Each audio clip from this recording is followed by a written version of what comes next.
Boa noite a todos. Vamos dar sequência ao nosso estudo do livro Mensageiros. E hoje o capítulo é o capítulo 47, no trabalho ativo. Semana passada a gente leu sobre como estava sendo o trabalho mediúnico lá. E hoje vamos dar sequência a esse trabalho, no trabalho ativo. A interpretação de bens, obedecendo à inspiração de um emissário de nova posição presente à Assembleia, era recebida com respeito geral nos círculos das entidades desencarnadas. Na esfera dos encarnados, porém, não se notava o mesmo traço de harmonia. Então, assim, no ambiente espiritual já estava mais harmônico, E no desencarnado, as pessoas deixam fluir o pensamento em outras coisas, Observava-se e apreciavam instabilidade de pensamentos. A expectativa ansiosa dos presentes perturbava a corrente vibratória. De quando em quando surpreendíamos determinados desequilíbrios que afetavam particularmente a harmonização mediúnica de Dona Isabel e a posição respectiva do comentarista, que parecia perder o fio das ideias, tal qual se diria na linguagem comum. Então, assim, é interessante observar aqui que, assim, como os encarnados, é muito importante, às vezes não, sempre, quando a gente está numa reunião, manter o nosso pensamento. Ah, mas não é você também ficar mentalizando, eu tenho que estar ok. Não, você tem que tentar manter seu pensamento. Lógico, às vezes o nosso pensamento voa, mas tentar, volta para aquilo ali, pelo estudo, para o que está sendo passado. Tentar mentalizar cada vez mais o bem, para não ser, em vez da gente estar ali procurando ajuda, a gente atrapalhar o serviço, E aqui ele via que muitos desencarnados, o pensamento ia em mil uma coisa, pensamentos nas obrigações, nos fazeres, às vezes a gente está cheia de problemas, cheia de conta, então você vai, você fala, não, você não consegue se pensar lá, e você consegue pensar em mil uma coisa, e a gente tem que manter nosso orar e vigiar, Colaboradores ativos restabeleciam o ritmo quando possível. Reparamos que alguns irmãos encarnados se mantinham irrequietos em demasia. Mormente, os mais novos em conhecimentos doutrinários exibiam enorme irresponsabilidade. A mente lhes vagava muito longe dos comentários edificantes. Então, igual eu te falei, Então, assim, eles estão falando lá um ensinamento, a pessoa está pensando mil uma coisa, Não, vou sair mais tarde, vou na festa de fulano, mil uma coisa que estava pensando, deixava o pensamento viajar, Viam-se-lhes distintamente as imagens mentais. Alguns se prendiam aos quefazeres domésticos, outros se impacientavam por não lograrem a realização imediata dos propósitos que haviam levado até ali. Então, às vezes, queria assim, ser atendido, queria que receber uma mensagem, queria uma comunicação e ficava com raiva, e isso também atrapalha o trabalho ali, Aniceto, que não perdia a ocasião de prestar os esclarecimentos novos, considerou discreto. Muitos estudiosos do espiritismo se preocupam com o problema da concentração em trabalhos de natureza espiritual. Não são poucos que estabelecem padrões aos aspectos exteriores da pessoa concentrados, os que exigem determinada atitude corporal e os que esperam resultados rápidos nas atividades dessa ordem. Entretanto, quem diz concentrar forçosamente se refere ao ato de congregar alguma coisa. Ora, se os amigos encarnados não tomam a sério as responsabilidades que lhe dizem respeito, fora dos recintos de práticas espíritas, se porventura são cultores da leviandade, da desindiferença, do erro deliberado e incessante, da teimosia, da inobservância interna dos conselhos de perfeição concedida a outrem, que poderão concentrar nos momentos fugazes do serviço espiritual? Não concentram-se, boa concentração exige vida reta. Parece que os nossos pensamentos se conseguem uns aos outros, fornecendo o potencial de nobre união para o bem. É indispensável o trabalho preparatório de atividades mentais na meditação de ordem superior.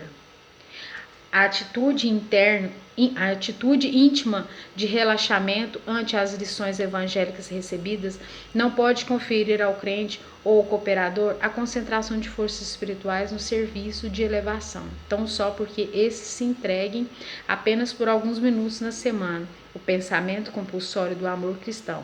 Como veio, um assunto é complexo e demanda longas considerações e ensinamentos. Então, eu acho assim muito importante, não é que você vai ficar pensando 24 horas, que às vezes a gente deixa o pensamento vagar. Mas deixou o pensamento vagar, tenta voltar de novo para o trabalho, tentar voltar para o bem, para não perder aquela sintonia, né? Porque assim, esse trabalho que é feito uma vez na semana, ele é feito durante a semana toda com o médium, né? Reparei com mais atenção aos circunstantes encarnados.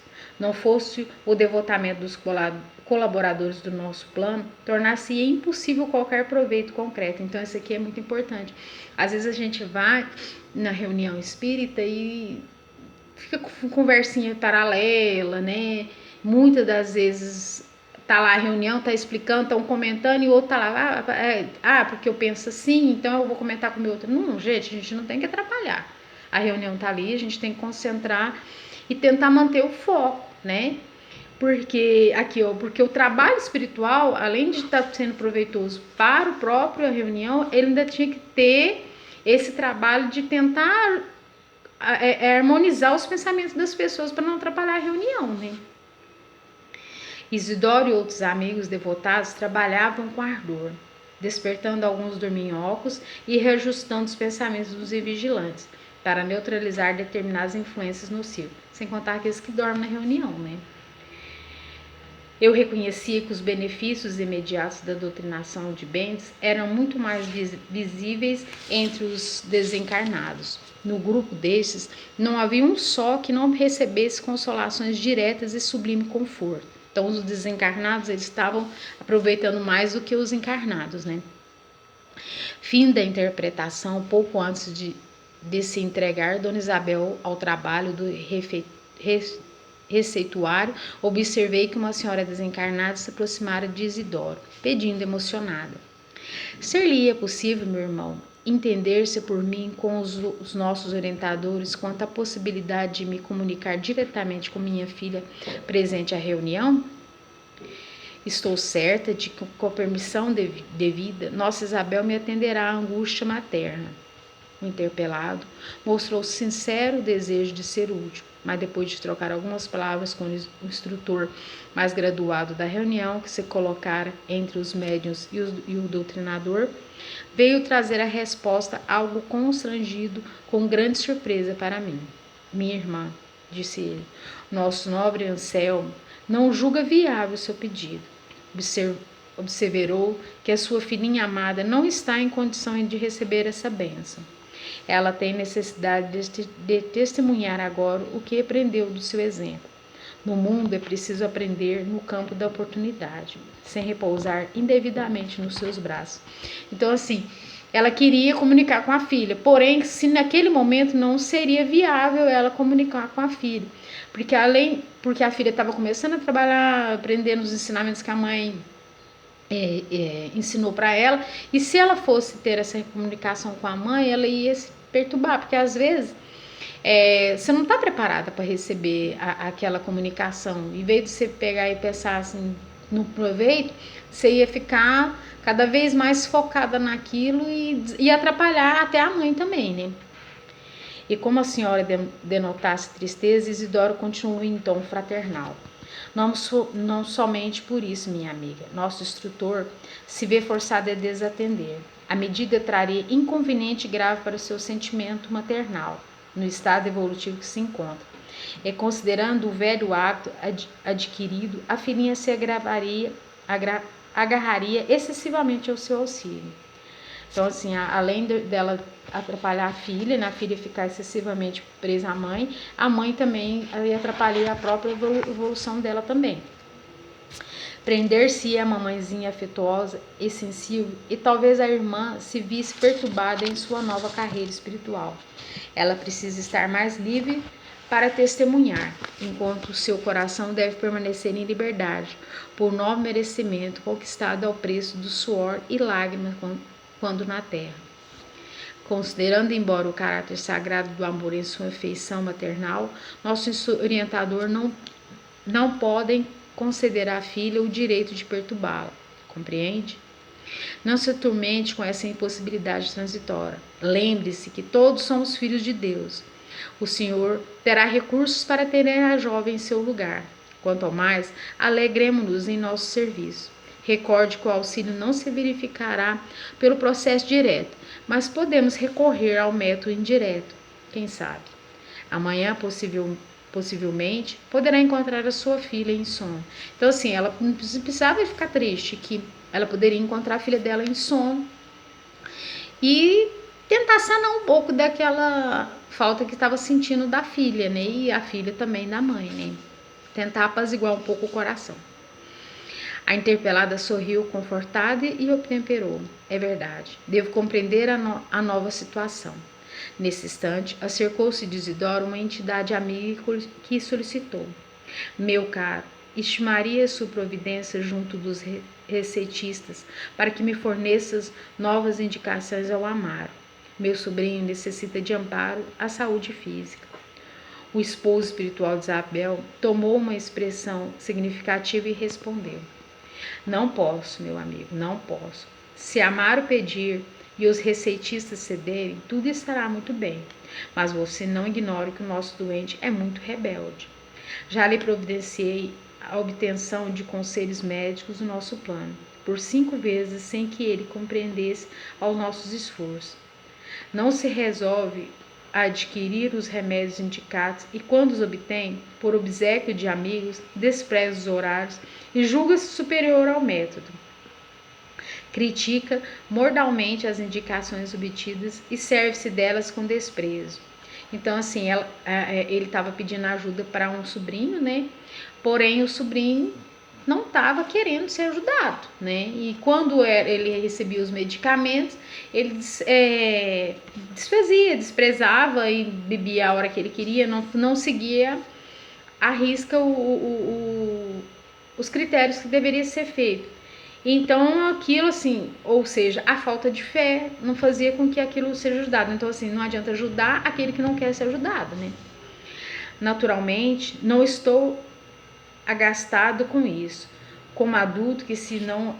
Naturalmente, não estou agastado com isso. Como adulto que se não aborrece com as brincadeiras de uma criança, mas você compreende que estamos lidando com um material muito sagrado e não há tempo para conviver com os que estimam de brincadeira. Então, assim, a ajuda, ela é muito sagrada, os remédios são muito sagrados para ser desperdiçado, para quem não quer ser ajudado e toma aquilo como brincadeira, né?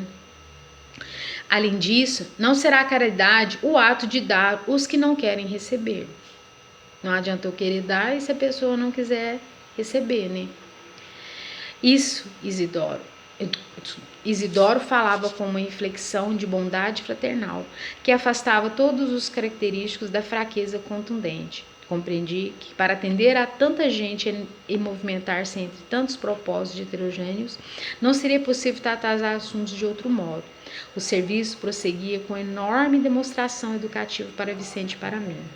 O esforço dos clínicos espirituais, aliado à abnegação do intermediário, comovia-me o coração.